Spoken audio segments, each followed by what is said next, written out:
CBS News has obtained an internal review by Immigration and Customs Enforcement that reveals how staff at an immigration detention center in Georgia violated agency regulations in the case of a detainee who died by suicide in 2017. 27-year-old Jean Carlos Jimenez-Joseph killed himself after being held in solitary confinement for 18 days at ICE's Stewart Detention Center. The Panamanian national was a diagnosed schizophrenic who had tried killing himself once before at the facility. ICE conducted a detainee death review and found the staff there did not refer Jimenez-Joseph for an urgent mental health assessment after he reported having auditory hallucinations. His death sparked outrage among immigrant rights activists who raised concerns about the agency's treatment of mentally ill detainees. Andrew Free joins us now from Nashville, Tennessee. He is the lawyer who is suing ICE on behalf of Jimenez-Joseph's family. Thank you very much for being with us. Thank you for having me. So Jimenez-Joseph died by suicide after spending 18 days in solitary confinement. You have argued that he should not have been put in solitary confinement at all. Do you think being in solitary confinement eventually led to his death? Absolutely. As Terry Coopers, who's quoted in the print version of your piece, has said in other places, putting a schizophrenic person who's actively schizophrenic into solitary confinement is a recipe for suicide. It's like putting an asthmatic into a smoke-filled room. Gene told facility staff that he was trying to harm himself, and they punished him for it. That's inappropriate. It's in violation of ICE's rules, and ultimately it led to his death. What concerns did his death raise about the conditions and, more specifically, the use of, quote, segregation in this ICE facility? There are multiple levels of failure that we see in the detainee death review that CBS has obtained.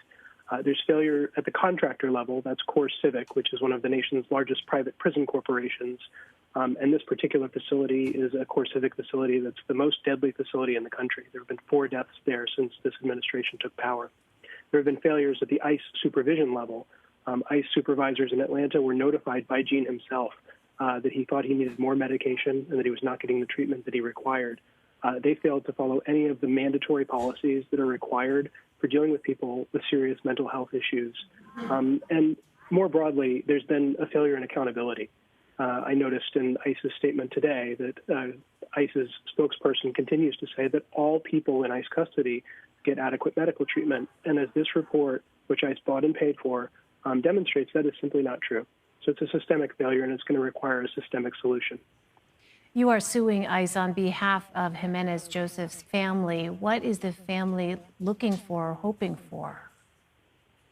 This family wants to make sure Gene's mother, Gene's stepfather, Gene's sister and brother, and his extended family want to make sure that no person perishes like Gene did, and that no person in immigration detention is forced to suffer in the way that Gene was.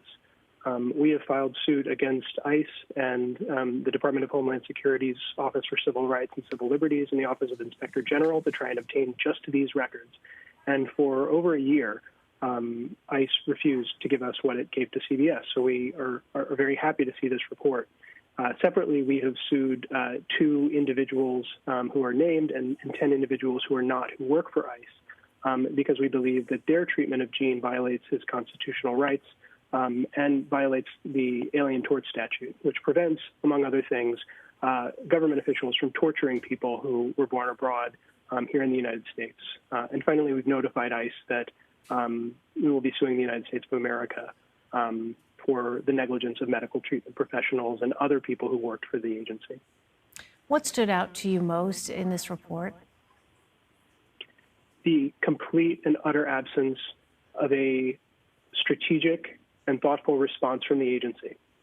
There is no acknowledgement that I have seen yet from any person within the Department of Homeland Security or ICE of these colossal failures, these deadly failures that were predicted and preventable. In fact, we know that people at the facility told the Department of Homeland Security's Office of Inspector General just a month before Gene got there that the facility's staffing model was a ticking bomb.